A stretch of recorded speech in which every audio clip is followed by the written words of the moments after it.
அனைவருக்கும் வணக்கம். நான் உங்கள் இந்திரஜித் பேசுகிறேன். நான் நலம், நீங்களும் நலமாக இருக்க வேண்டும் என்று மாற்றம் யூடியூப் சேனல் வழியாக உங்களை நான் கேட்டுக்கொள்கிறேன். அன்பு நண்பர்களே, ஈரான், ஈராக், அமெரிக்காவுக்கு இடையிலான அந்த யுத்தம் பிப்ரவரி 28 அமெரிக்கா இஸ்ரேலால் ஈரானில் குண்டு போட்டு தொடங்கப்பட்டது. ஏதோ ஒரு 3 நாட்களில் ஈரானை முடித்து விடுவோம், பணிய வைத்து விடுவோம் என்றெல்லாம் சொன்ன அமெரிக்கா 4 வாரங்களாக ஆகிறது. இப்போ 4வது வாரமாக 23 நாட்களாக யுத்தம் முடிவுக்கு வரவில்லை. ஈரானை பொறுத்தவரை நாங்கள் யுத்தத்தை தொடங்கவில்லை, எனவே யுத்தத்தை நாங்கள் முடிக்க மாட்டோம். எத்தனை பேர் அழிந்தாலும் இறுதி ஈரானியன் ஒருவன் உயிரோடு இருக்கின்ற வரை போராடுவான் என்று அறிவித்து விட்டார்கள். அது மட்டுமில்லாமல் ஒரு நிபந்தனையையும் வைத்து விட்டார்கள். நாங்கள் யுத்தத்தை நிறுத்த வேண்டும் என்று சொன்னால் மத்திய கிழக்கு பகுதியிலிருந்து இராணுவ தளவாடங்களை அமெரிக்கா வாபஸ் பெற வேண்டும். 1. 2வது, எங்களை வம்புக்கு இழுத்து நிறைய சேதாரங்களை எங்களுக்கு ஏற்படுத்தி இருக்கிறீர்கள், எனவே அதற்கான நஷ்ட தொகையை நீங்கள் தர வேண்டும். அதேபோல் ஈரானுக்கு பொருளாதார தடை விதிப்பது, ஈரானுடைய ஆட்சி மாற்றங்களை எதிர்வினை புரிவதற்கு, இறையாண்மைக்கு நீங்கள் உள்ளே நுழைந்து எங்கள் நாட்டுக்குள் கலவரத்தை ஏற்படுத்துவது, இதிலெல்லாம் இனிமேல் தலையிட மாட்டோம் என்று ஒரு சர்வதேச ஒப்பந்தத்திற்கு அமெரிக்கா தயாரானால் மட்டும்தான், அமெரிக்காவும் இஸ்ரேலும் தயாரானால் மட்டும்தான் நாங்கள் போரை நிறுத்துவோம் என்று அவர்கள் அறிவித்து விட்டார்கள். இப்பொழுது ஆரம்பத்தில் இந்த போரை தொடங்குகின்ற போது முதல் நாளே அந்த நாட்டினுடைய உச்ச தலைவர் அயத்துல்லா அலி கமானியை படுகொலை செய்யப்பட்டார். அது மிகப்பெரிய வெற்றியாக அமெரிக்காவும் இஸ்ரேலும் கொண்டாடியது. அதோடு முடிந்து போனது ஈரான். ஒரு உச்ச தலைவரே போனதற்கு பின்னால் அந்த நாடு எதிர்ப்புரட்சிக்காரர்களால் கைப்பற்றப்பட்டு ஈரானிய புரட்சிகர இஸ்லாமிய படை என்பது தோற்கடிக்கப்பட்டுவிடும். எனவே அங்கே ஆட்சி மாற்றம், தனக்கு தேவையான ஒரு ஆட்சி மாற்றம் இங்கே ஏற்பட்டு விடும் என்று அமெரிக்கா நினைத்தது. ஆனால் அதற்கு மாறாக அயத்துல்லா அலி கமானி அவர்கள் வேறொரு ஏற்பாடையை செய்து வைத்துவிட்டு தான் போனார். தான் இறந்ததற்கு பின்னாலும் அடுத்த தலைவர், அவர் இறந்தால் அதற்கு அடுத்த தலைவர், அவர் இருந்தால் அதற்கு அடுத்த தலைவர், இப்படி எல்லா கட்டமைப்புகளும், இராணுவத்தில், ஆராய்ச்சி துறையில், அணு விஞ்ஞான துறையில், எல்லா துறைகளிலேயும் படைப்பிரிவுகளில் 4 தலைமுறை தலைவர்களை அவர் உருவாக்கி வைத்துவிட்டு சென்று விட்டார். அதை தான் ஈரான் சொன்னது. நீங்கள் ஒருவரை கொன்றுவிட்டால் நாங்கள் சாவோம் என்று எங்களுக்கு தெரியும், ஆனாலும் அடுத்து நாங்கள் தயாராகத்தான் இருக்கிறோம் என்று அவர்கள் சொன்னார்கள். பெரிய சவாலாக மாறியது. அடுத்து அவர்கள் எதிர்த்தாக்குதல் செய்ய ஆரம்பித்தார்கள். முதல் 24 மணி நேரம் அவர்கள் தான் தாக்கல் செய்தார்கள். நாம் 2 வீடியோக்கள் இது சம்பந்தமாக வெளியிட்டு இருக்கிறோம். ஆரம்பத்திலே சொன்னோம், முதல் வீடியோவில் நாம் சொன்னோம், இந்த யுத்தம் ஏதோ 3 நாடுகளுக்கு இடையிலான யுத்தமாக இருக்காது, இது உலக யுத்தமாக மாறுவதற்கான வாய்ப்புகள் இருக்கிறது. 2வது இந்த யுத்தத்தினுடைய பாதிப்புகள் உலகம் முழுமையும் பாதிப்புகளை ஏற்படுத்தும் என்று சொன்னோம். பொருளாதார பாதிப்புகளை ஏற்படுத்தும் என்று சொன்னோம். கேஸ் விலை, எண்ணெய் விலை உயரும் என்று சொன்னோம். அதே போல் நம்முடைய 2வது வீடியோவில் இன்னொரு செய்தியும் சொன்னோம். நாம் ஈரான் இப்போ ஈரானுடைய எல்லா ஏவுகணைகளையும் அழித்து விட்டோம், எல்லா தளவாடங்களையும் அழித்து விட்டோம் என்று அமெரிக்கா சொன்னால் கூட அவளை எளிதாக அழிக்க முடியாது. ஈரான் தன்னுடைய பூமிக்கடியிலே பாறைகளை குடைந்து ஏராளமான இராணுவ நகரங்களை உருவாக்கி வைத்திருக்கிறது, மிசைல்ஸ் நிறைய வச்சிருக்கு அப்படின்னு சொன்னோம். நம்ம அந்த வீடியோக்களை நம்ம போடும்போது அப்போ இந்த செய்திகள்லாம் வெளியே வரலை. அப்போ நிறைய பேர் நம்மக்கிட்ட நாம் சில கமெண்ட்ஸில் கூட பேட் கமெண்ட்ஸ்லாம் போட்டாங்க. ஓகே, ஆனாலும் கூட இப்போ நாம் சொன்னது தான் நடந்து கொண்டு இருப்பதை நம் வீடியோவையும் இப்போயும் நீங்கள் பார்த்தீங்கன்னா தெரியும். இப்பொழுது இந்த வீடியோவில் நாம் மொத்தத்தில் தான் நம்ம சொல்ல போகிறோம். ஏன்னா இனிமேல் தமிழ்நாட்டுடைய அரசியல் தேர்தல் களம் வந்துருச்சு, 5 மாநில தேர்தல் வந்துருச்சு, அதுக்குள்ளே நம்ம போயிடுவோம். அதற்கு முன்னால் சில செய்திகளை வேகமாக சொல்ல வேண்டிய ஒரு அவசியம் ஏற்பட்டிருக்கிறது. அப்போ அதுக்கு பதிலாக முதல்ல அமெரிக்கா தாக்குச்சு, 24 மணி நேரம் அங்கே காத்திருந்து மறுநாள்லேருந்து வளைகுடா நாடுகள்லேருந்து அமெரிக்காவுடைய அந்த கிழக்கு உலகத்தின் கிழக்கு பகுதியான அந்த வளைகுடா நாடுகள்லேருந்த சவுதி அரேபியா, அமீரகம், குவைத்து, பஹ்ரைனு, இந்த நாடுகளில் இருந்த அமெரிக்காவுடைய இராணுவ தளங்கள் எல்லாம் தன்னுடைய ஏவுகணைகள் மூலமாக ஈரான் தாக்கியது. திருப்பி அடிச்சிச்சு, எங்கே அடித்தா வலிக்குன்னு அங்கே அடிச்சிச்சு. அவங்களாம் கதற ஆரம்பித்தாங்க. இப்போ இது தொடர்ந்துக்கிட்டே இருந்தது. திரும்ப ஈரான் மீது குண்டு போடுவது, ஈரானுடைய ட்ரோன்களை அழிப்பது, ஈரானுடைய கப்பல்களை அழிப்பது, கப்பல் படைகளை அழிப்பது, படைகளை அழிப்பது அப்படின்னு அவங்க தொடங்கினாங்க. அடுத்த அஸ்திரத்தை, மிக உயர்ந்த முக்கியமான அஸ்திரத்தை கையில் எடுத்தது ஈரான். அதான் ஹார்மோஸ் நீரிணை. ஹார்மோஸ் நீரிணை என்பது அது ஒரு 30 கிலோமீட்டர் மட்டும்தான், 38 கிலோமீட்டருக்குள்ளே தான் இருக்கும், சின்ன பகுதி. அந்த சின்ன பகுதியின் வழியாக கடந்து தான் உலகத்தின் 5ல் 1 பகுதி, 5ல் 1 பங்கு ஏறத்தாழ முக்கியமாக எண்ணெய்களும் கேஸும் அங்கேருந்து தான், அதை கடந்து தான் வந்தாலும். இது உலக நாடுகளுக்கெல்லாம் இப்பொழுது நெருக்கடியை உருவாக்குச்சு. இப்போ திடீர்னு அதாவது அமெரிக்காக்கிட்ட இருக்கக்கூடிய எண்ணெய் இருப்பு அமெரிக்கா மட்டும்தான் காப்பாற்றும். அமெரிக்காவுக்கு கூடிய நம்பி இருக்கக்கூடிய நாடுகளை காப்பாற்ற முடியாது. எனவே தான் இந்தியா ஒரு 100 நாளைக்கு அல்லது 30 நாளைக்கு நீங்கள் ஒரு 30 நாட்களுக்கு மட்டும் ரஷ்யாட்ட வாங்கிக்கலாம் அப்படின்னு சொன்ன அந்த திமிர்த்தனமான பேச்செல்லாம் அப்படி தான் வந்துச்சு. அதேமாரி ஐரோப்பிய நாடுகளுக்கு இவரை நம்பி, அமெரிக்காவை நம்பி இருந்த அமெரிக்கா நாடுகள், ஐரோப்பிய நாடுகள், அந்த நாடுகள்லாம் ரஷ்யாவோட எந்த விதமான நீங்கள் இந்த ஆயிலெலாம் இறக்குமதி பண்ணக்கூடாது, கேஸ் இறக்குமதி பண்ணக்கூடாதுன்னு ஏற்கனவே தடை போட்டிருந்தது அமெரிக்கா. அமெரிக்காவை நம்பி அவங்களும் பேசாமல் இருந்தாங்க. ஆனால் அங்கே உள்ள அப்படி இருக்க முடியாதுங்கிற நிலைமை வந்துருச்சு. கேஸ் இல்லை, அதே போல் எண்ணெய் விலை ஏறிச்சு அப்படின்னு சொன்னால் உள்நாட்டில் பிரச்சனை வரும்.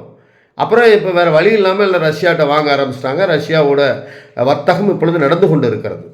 இந்த நிலை ட்ரம்ப்பு, அமெரிக்காவுடைய அதிபர் ட்ரம்ப்புக்கு மிகப்பெரிய எரிச்சலை உருவாக்கியது. இப்போ அவர் எதிர்பார்க்காத ஒரு திருப்பம் என்பது ஹார்மோஸ் அணையை அவர்கள் ஈரான் தன் கைவசப்படுத்தும் என்பதை அவர் நினைக்கவே கிடையாது. அப்போ பக்கத்தில் போய் நெருங்க முடியுமா அப்படின்னு நெருங்க முடியாது. நெருங்கி பார்த்த கப்பல்கள் உடைக்கப்பட்டது. கடலுக்கு அடியில், அந்த கடலுக்கு அடியில் கன்னி வெடிகளை அவர்கள் வைத்திருந்தார்கள். 3 விதமான கன்னி வெடிகளை வைத்திருந்தார்கள். அந்த மோதினால் வெடிக்கும், உரசினால் வெடிக்கும், அலைகள் சத்தம் கேட்டாலே வெடிக்கின்ற வகையெல்லாம் வச்சுருந்தாங்க. எல்லாம் தாண்டியும் சில தாக்குதல்களை நடத்தி கொண்டே இருந்தார்கள். அப்போ நடத்தி கொண்டே இருக்கின்ற போது தான் பல்வேறு விஷயங்கள் வந்தது. ஈரானுடைய எல்லா விஷயங்களையும் நாங்கள் அழிச்சிட்டோம். ஒரு கட்டத்தில் நிறைய ஈரானுடைய கப்பல்கள் அழிஞ்சது. 2000க்கும் மேற்பட்ட மக்களை அழித்து விட்டார்கள். 150க்கும் மேற்பட்ட குழந்தைகளை, பள்ளி குழந்தைகளை எல்லாமே கூட குண்டு போட்டு அழிச்சிட்டோம்.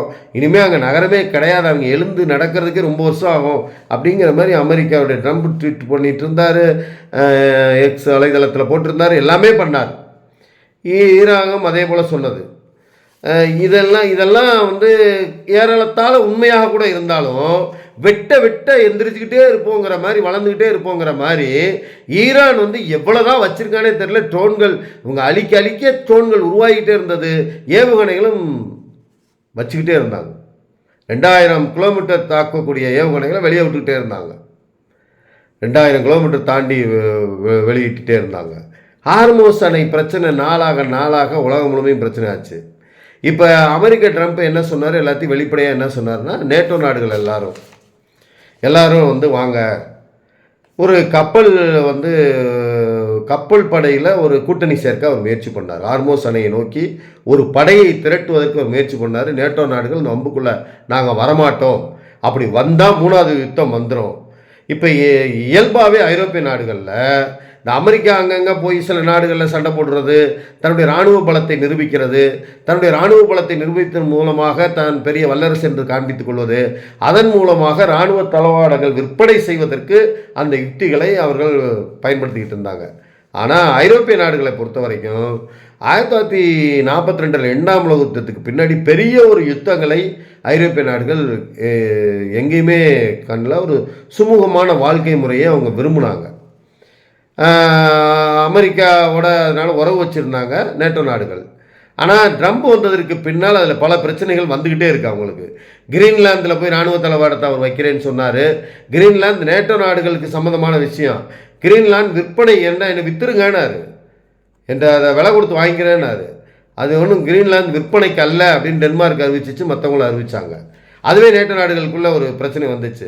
இப்போ ஐரோப்பிய நாடுகளில் திடீர்னு போய் இந்த யுத்தத்துக்குள்ளே போய் இறங்கினா, ஈரானை ஒரு சமயம் வெல்ல முடிஞ்சால் பரவாயில்ல, வெல்ல முடியவில்லை என்றால் வீண் வம்பெழுத்ததாக ஆகும், நிறைய சேதாரங்கள் வரும். அமெரிக்கா நிறைய மில்லியன் கணக்காக இராணுவ செலவு பண்ணுது. அதே அளவுக்கு செலவு பண்ண முடியுமாங்கிற ஒரு பிரச்சனை எல்லாருக்கும் இருக்குது. உள்நாட்டில் பிரச்சனை இருக்குது, அதனால் நம்பி வர முடியாது. ரெண்டாவது, ரஷ்யாட்ட இப்போ ரொம்ப நாள் கழித்து பகை முடித்து ரஷ்யாவிடம் வந்து வர்த்தகம் செஞ்சுக்கிட்டு இருக்கோம். ரஷ்யாட்ட இருந்து அப்புறம் எதிர்வினை வரும், புதுசாக வம்பு எதுக்குன்னு விலகிட்டாங்க. எனவே தான் ட்ரம்ப் ரொம்ப கோபமாக என்ன சொன்னார்னா, நேட்டோ நாடுகளில் அமெரிக்கா இல்லாத நேட்டோ நாடுகள் அமெரிக்கா இல்லாத நேட்டோ நாடுகள் காகித புலி. அவங்க ஒரிஜினல் புலி கிடையாது, காகித புலி, அவங்க கோழைகள் அப்படின்லாம் மோசமாக ட்வீட் பண்ணார். ஒரு 22 நாடுகள் மட்டும் கூட்டாக ஒரு அறிக்கை மட்டும் வெளியிட்டாங்க. இந்த மாதிரி ஹார்மோஸ் அணையை மூடக்கூடாது, ஈரான் வந்து பொது விநியோகம் அதனால் கெட்டு போகுது வருது, எனவே ஈரானை கண்டிக்கிறோன்னு வெளியிட்டாங்க. அதுவும் பெரிய அளவில் முக்கியமான நாடுகள்னு சொல்ல முடியாது. சில நாடுகள் மட்டும் முக்கியமானது, நேட்டோ நாடுகள் கிடையாது. அது மீதி இருக்கக்கூடிய நாடுகள். இப்போ உக்ரைனுக்கு உதவி செஞ்சுருக்காருன்னா உக்ரைனை கூட தெரிஞ்சு வரல. அதுமாரி சில நாடுகள் மட்டும் 22 நாடுகள் அதில் வெளியிட்டிருக்கிறாங்க. அவங்களும் நெருங்கி வந்து இராணுவ கூட்டாளியாக வருவாங்களான்னா தெரியாது. இந்த நிலையில தான் இன்னொரு வம்பையும் அவர் இழுத்தார். பதிலுக்கு அவங்களும் பதில் கொடுத்துருக்காங்க. அப்புறம் ஈரானுடைய வான்வழியை நாங்கள் முடிச்சிட்டோம், கப்பல் வழியை முடிச்சிட்டோம், இனிமேல் அப்புறம் ஒரு வழியாக அவர் பின்வாங்கிறத, அதாவது கீழே விழுந்தாலும் மீசையில் மண்ணு ஓட்டலைங்கிற மாதிரி போர்லேருந்து பின்வாங்கிறத எப்படி சொன்னார்னா, ஈரானின் 5 கட்டங்கள், நாங்கள் நினச்சது ஆட்சியில் உச்ச தலைவரை படுகொலை செய்வது, அங்கே வந்து அவங்களுடைய எல்லா இராணுவ தளவாடங்களை அழிப்பது, அவங்க வந்து இனிமே வந்து யுரேனியம், அவங்களுடைய அணு ஆயுதங்களை தயாரிக்கான யுரேனியத்தை தயார் பண்ண விடாமல் தடுப்பது, இதெல்லாம் நாங்கள் செஞ்சு முடிச்சிட்டோம். இனிமேல் அங்கே ஈரானத்தை போர் புரிவதற்கு எதுவும் கிடையாது, அழிப்பதற்கு எதுவும் கிடையாது, அதனால் போரை நிறுத்திக்கலான் இருக்கோன்னு 2 நாளைக்கு முன்னாடி சொல்லிக்கிட்டு இருந்தார். அவங்க திருப்பி தான், நீ இவ்வளோ நம்மளை வந்து திரும்பி அடிச்சுக்கிட்டு இருக்காங்களேன்ட்டு முதலாக அதுக்கு இன்னொன்று வேறு, அமெரிக்காவுக்கு ஆதரவாக பிரிட்டன் வந்து தங்களுடைய இராணுவ அமெரிக்கா தன்னாட்டில் இருக்கக்கூடிய பிரிட்டன் நாட்டில் இருக்கக்கூடிய அமெரிக்க இராணுவ தளவாடத்தில் இருந்து அமெரிக்கா இந்த போரை நடத்துவதற்கு நாங்கள் அனுமதிக்கிறோன்னு பிரிட்டன் அறிவித்து முடித்தோடைய அப்போ தான் இதுவரைக்கும் மறைத்து வைத்திருந்த, அதுவரை இவ்வளோ பேரை இழந்தாங்க, உச்சத்தலைவர் இழந்தாங்க. அது வரைக்கும் ஈரான் வந்து தன்னுடைய முழு சக்தியை வெளிப்படுத்தலை. 2000 கிலோமீட்டர் தாண்டி தாக்கக்கூடிய ஏவுகணைகளை மட்டுமே பயன்படுத்திகிட்டு இருந்த அவர்கள் முதலாக டிக்கா கார்சியா தீவு, அது டியாகோ கார்சியா தீவு, அது நீங்கள் இந்திய பெருங்கடலில் தான் இருக்குது.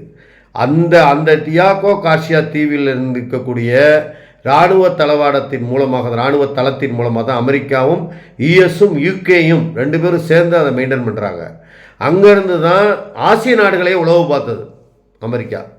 ஆசிய நாடுகளை, மத்திய கிழக்கு நாடுகளை, எல்லா நாடுகளையும் உளவு பார்ப்பதற்கு அவங்க அங்கேருந்து தான் பயன்படுத்திக்கிட்டு இருந்தாங்க. மிக முக்கியமான இராணுவ தளவாடங்கள் இடம் அங்கேருந்து தான். எல்லா ஏவுகணைகளை ஏவுறது, குண்டுகளை வீசுறது, இந்த குண்டுகளெல்லாம் மிக மோசமான கொத்து குண்டுகளை வீசுவது, இதெல்லாம் வந்து டிக்கா கார்சியா தீவிலேருந்து தான் அவங்க பயன்படுத்திக்கிட்டு இருந்தாங்க.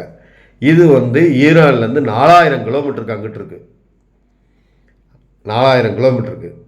இப்போ ஈரான்கிட்ட இருக்கிற மொத்த சக்தி என்னன்னு நினச்சாங்க, 2000 கிலோமீட்டருக்கு தாண்டி வரக்கூடிய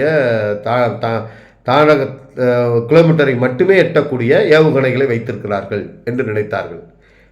முதலாக 2 ஏவுகணைகளை டியாகோ கார்சியா தீவு 4000 கிலோமீட்டர் தாண்டி தாக்கக்கூடிய ஒரு ஏவுகணைகளை போட்டாங்க ஈரான்.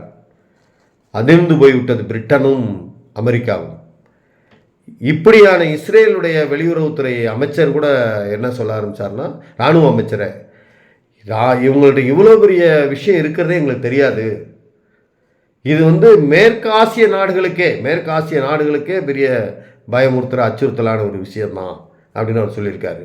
அப்போ என்ன விஷயம் நடக்குதுன்னா, இப்போ 4000 கிலோமீட்டருக்கு இந்த பக்கம் இந்திய பெருங்கடல் பக்கம் திருப்பின அந்த ஏவுகணையை அப்படியே பிரிட்டன் பக்கம் திருப்பினாங்கன்னு வச்சுங்க, லண்டன் மொத்தமும் காலி ஆயிரும், லண்டனே காலி ஆயிரும். பிரிட்டனுக்கு இப்போ தான் உதறல் வருது. எனவே தான் எல்லாரும் பின்வாங்க ஆரம்பிச்சிட்டாங்க. இவர் வந்து எனவே நாங்கள் அவங்கள விடுவிச்சிட்டோம், போயிட்டோம், வந்துட்டோம், இனிமேல் போர் புரிய ஒன்றும் இல்லைன்னு சொல்லி கீழே விழுந்தாலும் மீசில் மண் ஓட்டலன்னு பேசிகிட்டு இருந்தார். அதோட சும்மா இருந்திருக்கணும்ல.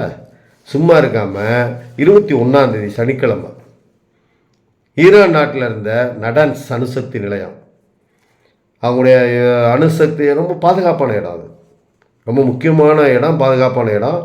ஏறத்தாழ அவர் எல்லாத்தையும் அழிச்சிட்டேன்னு சொன்னார்ல, அப்படின்னா முடிஞ்சிருச்சுல, இனிமேல் ஈரான்கிட்ட எதுவுமே கிடையாதுன்னு சொன்னார்.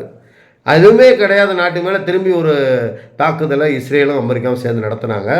ஈரானுடைய நடான்ஸ் அணுசக்தி நிலையத்துக்கு அருகில் போய் அவங்களுடைய தாக்குதல் நடத்தினாங்க. அது மேலே தான் நடத்தினாங்க. ஆனால் அது என்னன்னா, அணுகுண்டு அவர்கள் தயாரித்து ஏறத்தாழ 84% முன்னேறிட்டாங்க.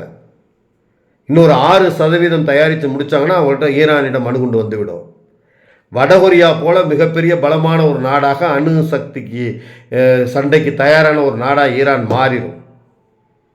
எனவே தான் அதை நோக்கி 2 பேரும் யுத்தத்தை முடிக்க போகிறேன்னு சொல்லிவிட்டு இப்படி எல்லாம் பண்ணார்.